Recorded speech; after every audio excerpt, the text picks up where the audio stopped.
When you're designing a badge, you want something which is individual, you want something that's distinctive, but you also want something that's relevant. A tree coming out of flowing water, almost tree of life if you want, growing and replenishing itself.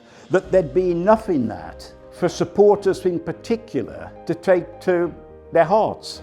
Because that's the most touching thing for me, to hear supporters speaking about the badge. What I was desperate for was to have something which said Nottingham Forest Football Club.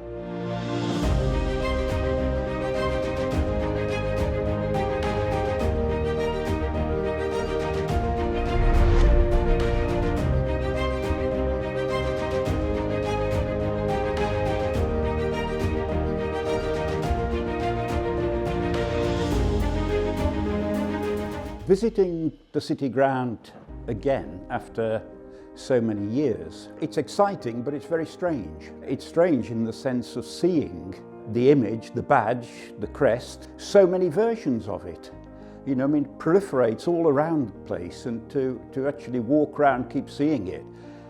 It's unnerving, but actually exciting. Thinking back 50 years to when the Post introduced the competition to design the badge, initially, I didn't really have any particular intention of entering the competition.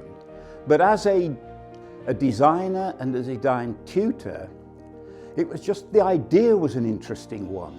Somehow, the idea of a football club, there's a lot of emotion tied up within a football club. And so what is it that in the way of a badge, an emblem or whatever, that would work for them? It doesn't require much intellectual challenge to put together a massive complicated thing. To try and synthesize elements down to something that's very simple and immediately recognizable, that is an enormous challenge.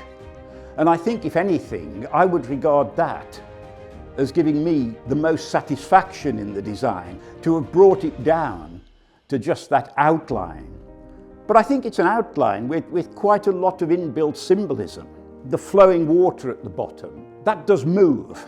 The tree growing up out of it, that does sprout and moves in a different direction. The forest at the bottom, I gave a lot of thought to that word. And initially, it was condensed letters as it is now, but all capitals, and nothing moving outside of it, no tails on the R or no lowercase e. And as I was manipulating, if you want, the design, I started to think, well, this is a football club. And I began to feel that Forest, as all capital letters, had too much formality really for fans. So I began to look at ways in which you could individualize that word.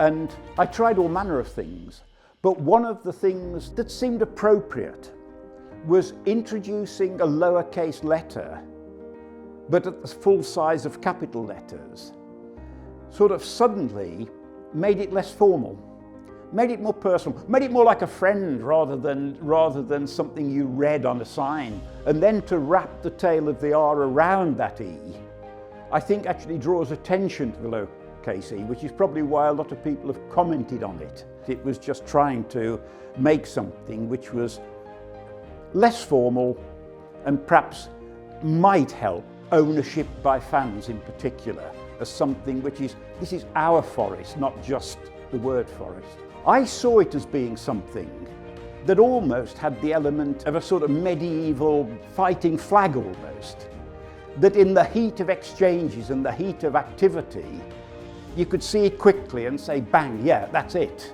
I recognize that, I can empathize with it, I can identify it. So simplicity of design, simplicity of image, was actually extremely important. Once the European Champions stuff started to be recognised by clubs across Europe with the use of stars on their shirts and things, the Forest badge probably carries those better than most.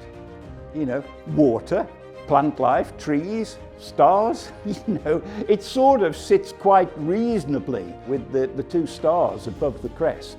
I think that actually suits it rather well. The whole thing about the longevity of the badge is slightly strange, because it's not my badge, you know. I mean, once you've handed it over, it's the club's badge, it's the player's badge, it's the supporter's badge, come what may.